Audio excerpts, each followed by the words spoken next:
I've worked the night shift at Hillview Station for the last 11 years. Hillview's a quiet town, barely a blip on the map. Just a couple of diners, a gas station, and a church that hasn't changed its hymns since the 50s. Nights here used to feel like time stood still, peaceful, predictable, until the night of October 13th, 1986. That was the night I realized time can stop for other reasons too. It started like any other shift. I clocked in at 10 p.m., poured myself burnt coffee from the same stained pot, and took my place behind the front desk. The fluorescent light above me buzzed, always has. But that night it had a different rhythm, almost like breathing. Sergeant Miller had gone home early. He said his wife wasn't feeling well. That left me alone, again. Hillview Station isn't much. 3 holding cells, a records room, an evidence locker that smells like old gun oil and mildew, and a single radio that crackles even when it's turned off. The roads were slick from the rain, the kind of steady drizzle that makes the whole town feel like it's dissolving into the dark. Nothing on the scanner except a trucker complaining about fog on Route 19. So I did what I always do when it's dead quiet. I walked the halls. There's something about empty buildings at night that feels wrong, no matter how long you've been there. The way sound travels differently. Like every step you take belongs to someone else. The air feels thicker, heavier. I passed the holding cells, empty. Checked the evidence room, locked. Then, for no reason at all, I looked into the mirror above the sink in the break room. I've looked into that mirror 100 times before. But that night, the reflection seemed off. It was me, sure, but the clock on the wall behind me showed 3:17 even though my wristwatch said 10:23.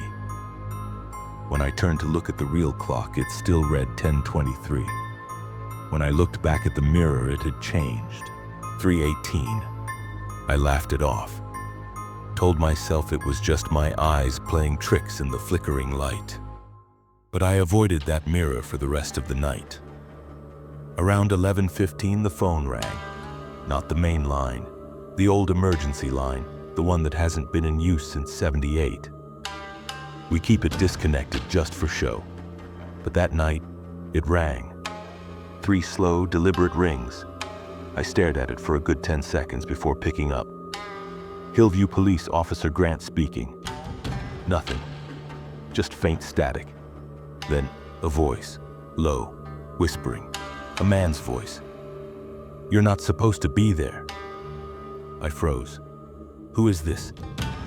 "You're not supposed to be there," the voice repeated. "You already left." Then the line went dead. I stood there for a long time, holding the receiver to my ear, listening to the empty hum. When I finally hung up, I checked the wire. It wasn't connected to anything. I tried to call Miller. No answer. Tried dispatch. Line crackled, then cut out completely. That's when I noticed the rain had stopped. No sound outside. No wind, no crickets, no cars on the highway. Just stillness. It was 11:34 p.m. when the power flickered. The lights dimmed. Once, twice, then steadied. And when they came back up, there were footprints on the floor, wet footprints, leading from the front door, straight into the evidence room. The door was still locked. Pause, faint hum of fluorescent light returns. That was the first time that night I thought about leaving. But in this job, you don't get to leave just because something doesn't make sense. You file a report, you stay on duty. So I took my flashlight and my revolver and I started down the hall. The footprints stopped just outside the evidence room door. The lock looked untouched, but the metal handle was freezing cold. And when I turned it, when the sound cut out, I thought the power had gone again. But no, the lights still buzzed, the clock still ticked. It was the air that changed, thicker, like the room had filled with something invisible. I turned the handle. The evidence room door creaked open a few inches before jamming, as if something pressed from the other side. "Hello?" I called. "Hillview Police." No answer.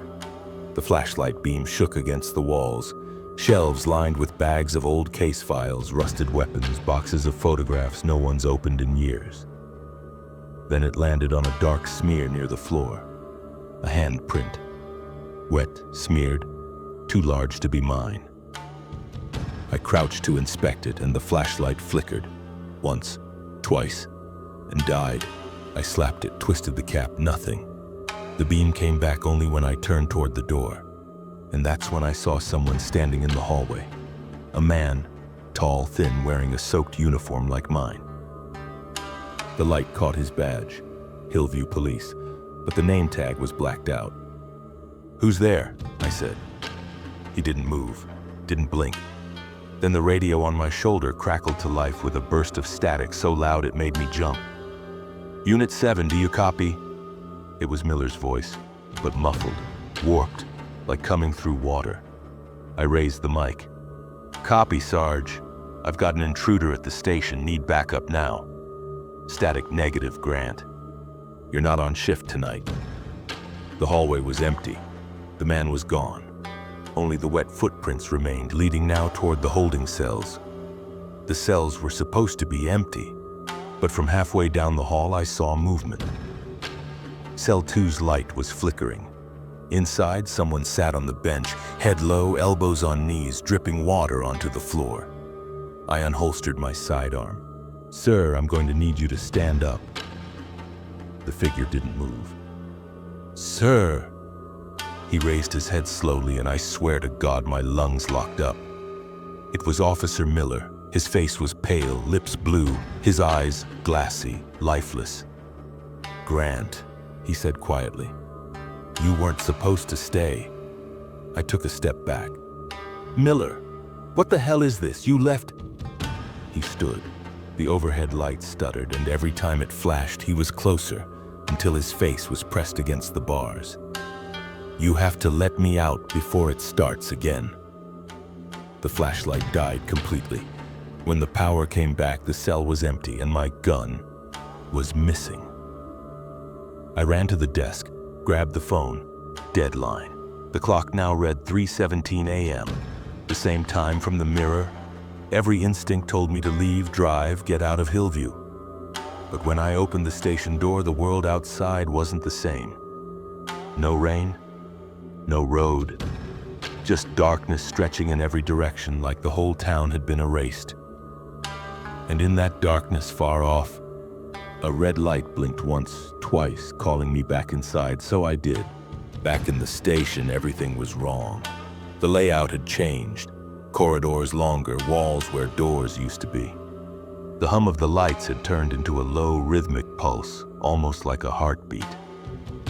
Every radio in the building came alive at once, whispering the same phrase. "You already left." "You already left." I followed the sound to the records room. The door was open, though I'd locked it earlier. Inside, the air was freezing. My breath fogged in front of me. The file cabinet labeled 1986 Deceased Officers was open. There was one folder inside. My name. Grant Michael T. I stared at the report. Date of death, October 13th, 1986. Cause, self-inflicted gunshot wound, Hillview Police Station. For a long time, I couldn't move, couldn't breathe. Then from somewhere behind me, a familiar voice spoke. "You finally saw it." Miller stood in the doorway, his eyes hollow, his uniform soaked. "You kept coming back every night, thinking it was just another shift. You never filed the report. You never went home."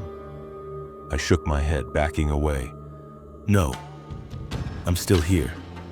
I'm talking to you right now exactly," he said. "That's why we can't leave." The heartbeat-like hum grew louder, shaking the floor. Every clock in the station began spinning backward. Miller turned toward the hallway. "It's starting again. Stay at your post, Grant. Maybe this time it ends different." He vanished into the dark. The lights blew out one by one. I stood alone in the front office, listening to the rain return outside, soft at first, then heavier. The phone on the desk rang. 3 slow, deliberate rings. I answered. "Hillview Police Officer Grant speaking." A whisper came through. "You're not supposed to be there." I looked at the mirror across the room. It showed me sitting at the desk, writing this report. Behind me, the clock read 10:23 p.m., just the start of another quiet night shift.